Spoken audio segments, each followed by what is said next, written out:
And this came up because I was just thinking about it, and I was like, you know what? We're only an hour in, and we're almost done the topics because you guys have breezed through these like the professionals that you are. I want to ask you your stance on customizing hot toys, and I want to bring this up. This is my boy Nick Collectibles, Niche Collectibles. Great photographer, guys. Go check him out. Give him a follow on YouTube and Instagram. Great job that he does. That said, I want to ask you guys what your stance on customizing hot toys is, because a lot of people, the most recent example that we're seeing this from is this Chrome Mando. This Chrome Mando, a lot of people are taking it and de-weathering it. And it looks pretty damn great when you de-weather it. However, with me, I like how it looks weathered. I'm probably going to leave mine that way. I don't really customize my figures that frequently, but I want to ask you guys, as collectors that have been in this for a while, and I'll ask the chat as well, I'll post a poll. Optical, how do you feel about this? What's your stance on customizing hot toys? Do you ever do it, or do you like keeping them, intact in terms of their retail form? I done a few. I don't recommend it if you're not handy enough because you can mess it up, So Like me. and it's difficult, right? Like we're speaking in a space where we have like 40, 50 hot toys, where if you mess it up, you can probably buy another one. But if somebody's listening now who can only afford one or two a year and you mess it up, that's pretty significant, right? And I think that this goes to what we were talking about just in the beginning, where the value, because not everyone can buy. Like, it's easy for us to say, oh, just enjoy it. To some people, this is their grail. Like, buying a $200 figure is their achievement. And I don't want them to, do this, for example, and then ruin it. And they'll be like, oh shoot, like, just just keep in mind there's it. And to some people, if you customize it and you try to sell it, there's some people who does not like customize hot toys. They want it stock, they want the box, they want the brown shipper for whatever reason. So, but hey, if you could do it, if you're good enough, why not? If it'll improve the figure, just know that there's some risk to it. That if you're willing to take that, maybe you won't be able to sell it again. Then hey, do whatever makes you happy. At the end of the day, these are toys that you need to play around with, and if that makes you, hey, that's an achievement. That's going to be one of one because you're the only one who has that. So if you want to do that, go ahead. If you are just a regular collector and you don't know what you're doing, you go to YouTube and you saw this paint, and then all of a sudden, instead of making it clean like this, it became the quarter scale Mando. That's on you. So hey, do it at your own risk. Yeah, that's something to think about. And Optical, you're exactly right. And I've noticed that this happens with statues, this happens with figures. If you sell something that is customized, people are like, because it makes the buying experience that much more difficult, because then they have to go and discern whether the value is there now. If it's a retail figure and everything is normal, it's very easy. You could look at the secondary market or you could look at the retail value. But when something's customized, then they have to figure out, well, is it worth it? It's like a million questions that pop up in their head. And then half the time they'll just be like, it's not worth all the trouble. I'll buy a retail one. So this is why if you're going to customize it, you have to be pretty confident that this is the route that you want to keep it for an extended period of time. So I think it looks great, but with this, I'm going to keep mine weathered just because I like how it looks weathered, but I understand if it's a little more accurate this way. Kiko, what's your stance on customizing figures? Because I know everyone does it a little bit differently.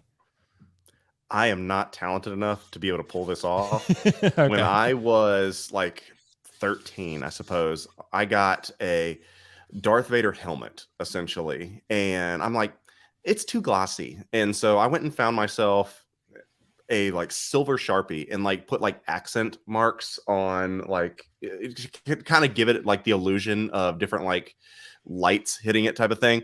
It looked like ass. And I'm like, there is no chance that this is something I ever want to try to do. And here's the thing. I was good at art when I was in school. I actually have a creative type job myself. But this is not me, because you know why? My moneymaker is in my mind. I don't have skill with my hands. I do not. And like, I can't hang. You look at all these. I can't hang these pictures. They're all crooked. Every single one of those DTOFs are crooked.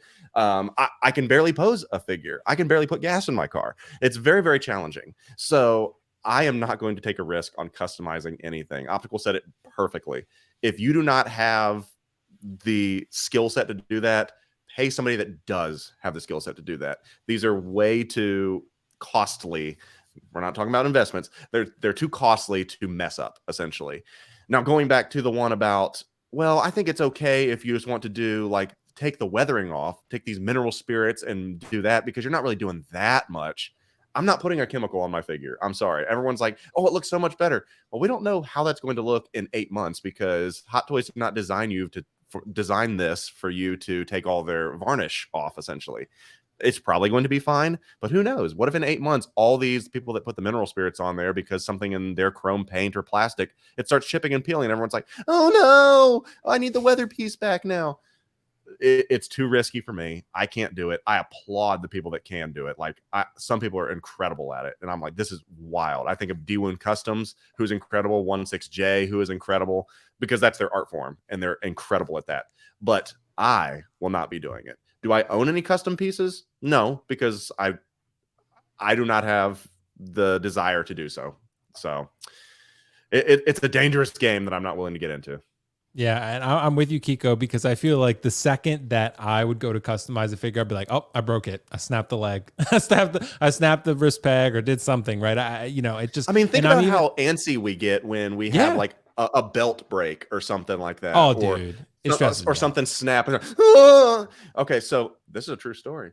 My Blitzway Ghostbusters, one of the little cables on the back of the pack popped off or whatever, and I almost lost my mind when I was unboxing it, whenever I got those, and I was like, and so I had to super glue that bitch back on there, and that's the most customized thing I'm going to do is I'm going to customize by adding a piece back on with some super glue. After that, no, that's too stressful. That's about as deep as it gets. So, Optical, have you ever had any experience like that where you've tried to customize a figure and broken something? I'm not even customizing them. I'm just opening them up. And I was like, God damn it. God damn it. I broke the arm. It's like goddamn vision, man. I was like, I know, dude. That's why you said with the Loki helmet, when you put it on, you're like, you got to be really careful. You don't want to snap this thing in half. Yeah. It's like, but that's the thing, bro. I did my job with the Mark V. With my Mark V suit up, that was the most customization I've done. And I love that figure, but that was just like putting a puzzle together at that point. So Kiko, when I get to your house, bro, I'm gonna look at it and just from a distance and not touch it. You'll appreciate it. I'm not touching the Mark V, bro. I'm not touching. It's good. That thing's gonna break in my hand. So I don't want that on my conscience because then you'll just kick me out and I have to find a place to stay for 3 days. So, and it's not going to happen. So, but guys, let us know in the chat whether you customize your figures at all. I think this Mando, if you do de-weather it, a lot of people plan to. I think it's a pretty divided thing. It looks great though. I mean, I can't deny it looks great. I like mine weathered. I'm glad Nick got what he wanted. Nish Collectibles. So check him out. And yeah,